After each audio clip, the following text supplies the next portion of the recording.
Hi everybody. Sorry for taking so long and not getting back to you guys. I've been terrible, but I've been really busy. But I'm back and I wanted to update you guys on what's been going on with my alopecia.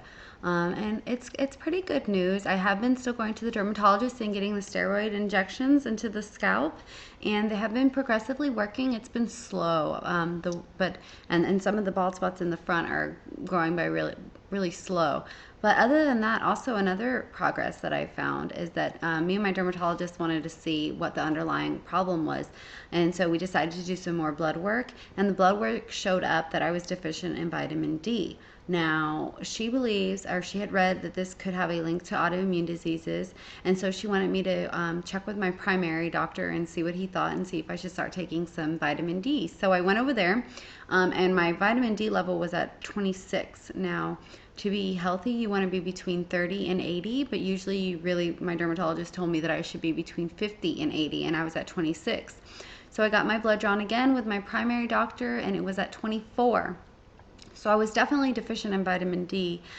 So he prescribed me 50,000 IUs of vitamin D, and I would take those once a month.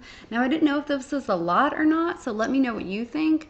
I kind of think he was just giving me a little bit to start out with, but we'll just see how if I have any more progress with that. Also, I wanted to get back on everybody with your comments. You've been having great comments that help me try to get another perspective on alopecia and what you guys are going through. DMAC, about you talked about stimulation of the follicles through the needle. I have heard things about this, that just the stimulation of that needle going into the scalp and not really that deep, that it can have the effect to make that follicle turn on. Whatever possesses it to do that, I don't know. I've also heard things from rubbing the scalp, massaging it with your, nails and stuff just to like kind of stimulate it.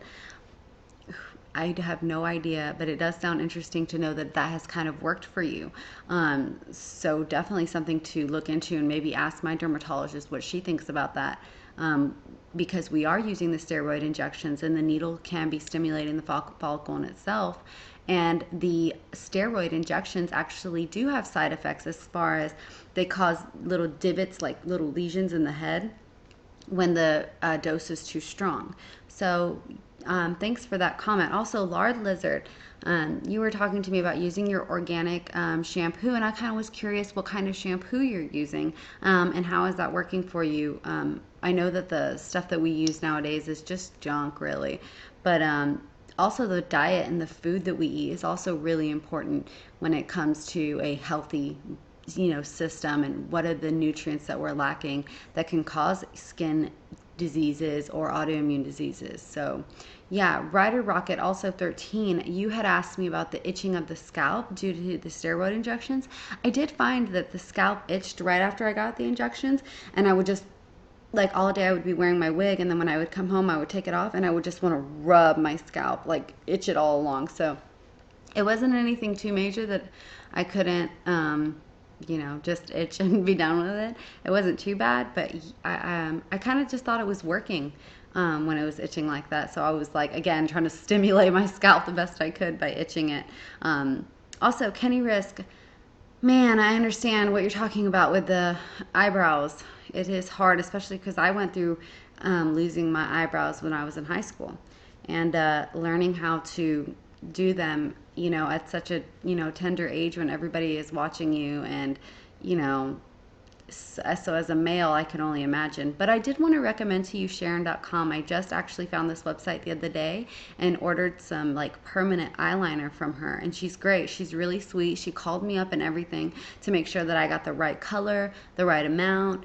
And she just told me how it changed her life. And then I had also asked her about the eyebrows that she sells, and they're human hair, and you place them on your eyebrow and they stick, and it looks real. Now, I haven't tried these, but I was kind of considering getting them and seeing how I like them and how they looked on me. She does sell things for men, women, and children. So even eyelashes. I mean, I don't know if you would go as far as that, but the eyebrows, definitely, they come in the men kinds, and they look very natural. So that's an option. Now, Alicia Megan, military disqualifying you. I've never heard of that. I really have not heard of that. And I don't see why they would, because it doesn't It doesn't affect you in any other way than mentally. um, but I don't think it does. Now, as far as shaving your head, I mean, that's totally up to you if that's what you feel comfortable doing. But if I was me and I was going to go through the military, and if you have some hair left on your head, I would get a really short wig. Now, the wig I have on right now is a human hair wig, and it's pretty heavy. Like, it's not really that long, but it's pretty heavy. And I put wig clips on in the inside and I clip it down and I play tennis, I go to the gym, and granted it's not the most comfortable thing, but it works and it stays on and I can move my head around and be fine. So I would recommend that. Get a short wig, put some wig clips in it, make sure it's nice and secure. You can put your hat on and you're good to go, I would think. So I'm sorry that you have to deal with that. But it is what it is, you know. So again, I wanted to start trying some of that stuff from Sharon.com, and I will let you know, because this eyeliner that I got is like permanent. She said it stays on for 24 hours. You don't have to worry about it. You don't even have to think about it. It'll probably be still on the next morning. So, and that's nice because summer's coming up and you want to be able to wear an eyeliner that's not going to be always constantly coming off. You're always having to reapply. And it doesn't, I mean, if you saw me without makeup, I look scary, you know? Like I look, you know, it's just, you don't want to have to worry about it. You don't want to have to freak out about it. So I'll definitely let you guys know what I think about her products.